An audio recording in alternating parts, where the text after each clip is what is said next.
Yoder, Republican Kansas, can now hear me. Congressman, I said, look, your Republicans are mostly free trade guys, but I can understand you voting against something like this because you don't know what's in it, and you don't know what the president's going to chuck into it and then have you vote on it blind. Where do you stand?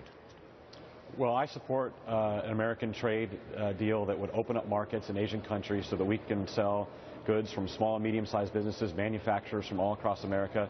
We've got to open up these markets to create these jobs and raise wages. So I'm the TPA this morning because I think we need to give the president the authority to go negotiate this deal. But that does not mean that I've agreed to support the TPP, which is the actual trade deal itself.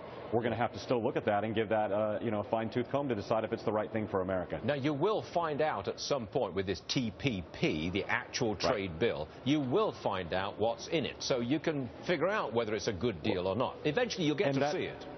And that's one of the best parts of TPA is that it requires the president to put the TPP online for 60 days, let all of America read it, let the Varney show splice it and dice it, give us an opportunity to figure out what's good and bad about it, and decide if we're up or down. Right now, it's being held in secret. The public can't read the deal. So this is about getting the public the disclosure and the information they need to decide as well. How do you feel about other issues being dragged into a genuine trade bill? I mean, climate change. We hear that Nancy Pelosi wants more climate change elements in the trade deal. What do you make of this kind of thing?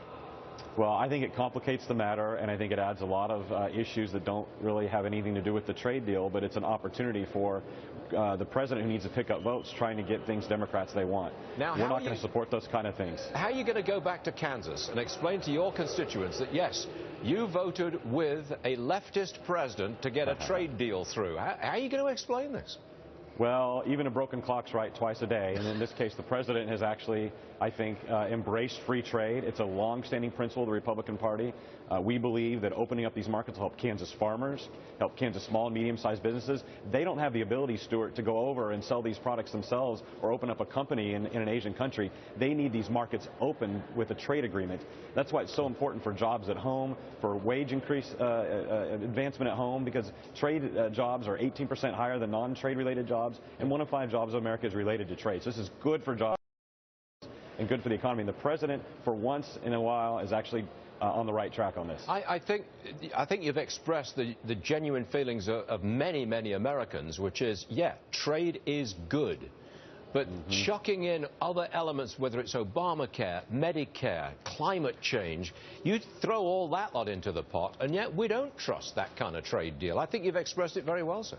We don't trust that kind of trade deal, and that's why with this TPA we're putting requirements on the president and really ratcheting this down so that he can't put a lot of those things in there. He knows that if he brings a Trans-Pacific Partnership deal back to Congress that has a lot of those liberal wish list items in it, we're not going to approve it. He still has to move the trade deal through a conservative House and Senate, and it's not going to happen unless he adheres to the strict confines of the Trade Promotion Authority that we're going to grant today. Congressman Kevin Yoder, what a pleasure. Thanks for joining us, Thank you for having me on, Stuart. Go vote. We'll see you later. Thank you, sir. Thank you. Got to show you the big board.